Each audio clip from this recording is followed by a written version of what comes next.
ng ano. Dahil nagugutom na ako guys, ang unang kain natin is mag-kutsay muna tayo. Saan first stop natin? Ano kutsay? Kutsay. Saan? Sa kutsay! So is Dadongbei.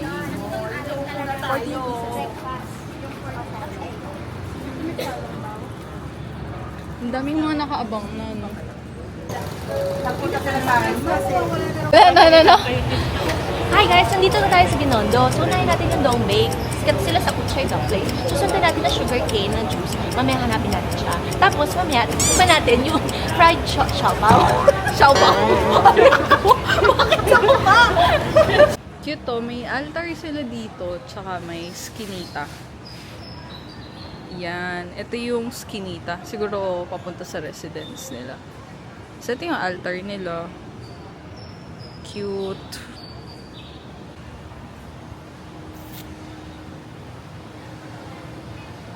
Kutsay. Open it. First time kong mag-food trip dito sa Binondo. At ang una nga sa listahan namin is itong kutsay. Sa totoo lang, kamuka at kalasa niya ang gyoza. Hindi siya nakakaumay. Tingin ko nga kaya kong kumain ng 10 peraso nito eh. Pero since ang gusto namin makatikim pa kami na maraming pagkain dito sa Chinatown, kaya naman naghati-hati na lang kami dito sa isang order na 14 pieces for 200 pesos. Tamang-tamang panimula. Harap.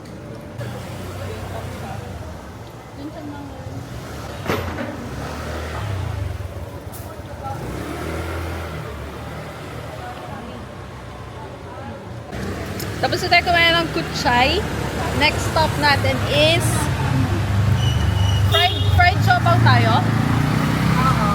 Fried siopaw. Saka fried bread. Saka what? Fried bread. Fried Or in Chinese, you call it youtiao. youtiao. Again? Youtiao. Youtiao.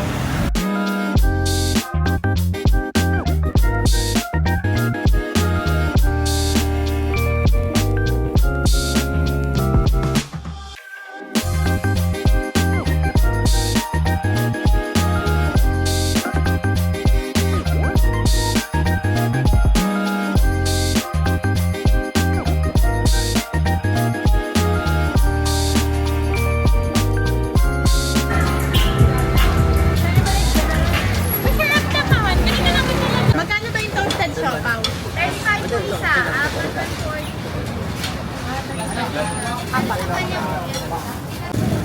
Shanghai fried siopaw. May 10 pesos na lang po. May 10 pesos? May mga binili din pala kami dito para i-take out at isa sa mga natikman ko is yung siomai nila. Masarap yung siomai nila pero kailangan lang talaga ng tamang sausawan. Wala kasi siyang kasama kapag binili mo. This is fried. Ano? Yung bread, youtiao. Youtiao. This is youtiao. Youtiao. So ito yung trending. Chinese bites. Oh.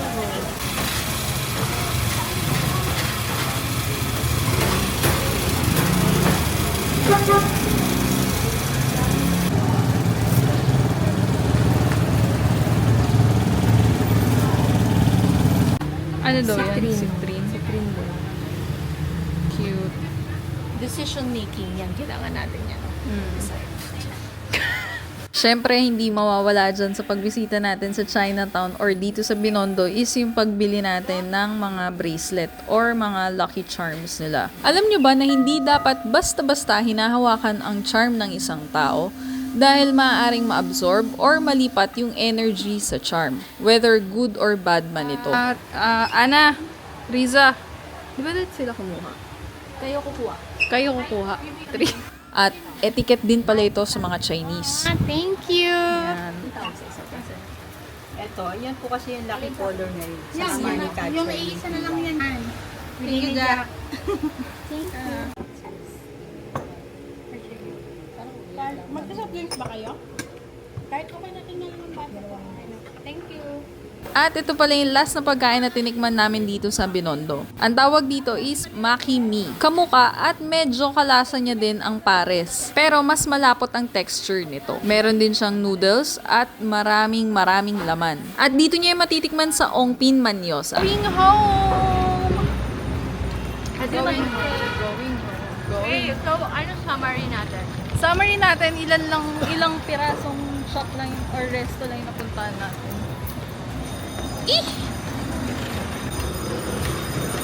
Kape. Anong petition natin? Sana magkaroon na tayo ng tao sa Recta. Oo, tsaka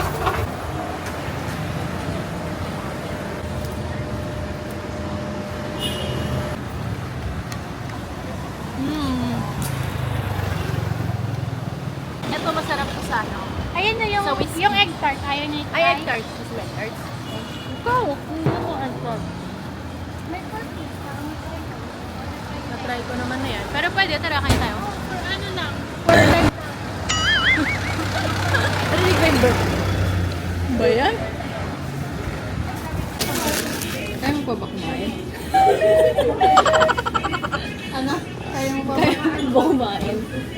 Oh. Ako di ko na kaya. Hati tayo isa. Hindi ko kaya. Hati nga tayo isang kagat na. Hindi ko talaga kaya kahit kalahati. Isang kagat sige. Isang kagat na. Tig isang kagat tayo. Kagat ka din. Hindi na. Kumagat na kayo kasi nilaga. Ha? Oh. Masarap. Yung wrap lang ng pinasin. Large toast is large toast. It's a classic dish. Oh, Ay, isa pa. Kaya, hindi yung isa pa sa kanya. Isa pa. Isa pa. Isa pa. Dili, mag-mukbang ka, di ba? oh, mukbang, di ba? Ano ka mukbang? Parang hindi ko na kaya to. Suko na. Isang kagat pa. Tinikman lang. Si Bet pa. Yung bet? Eh, ba't tayo bumili niya? Hindi niya, British pang kuya mo. May nito sa show ko. Oo, pero Kaya mo yan.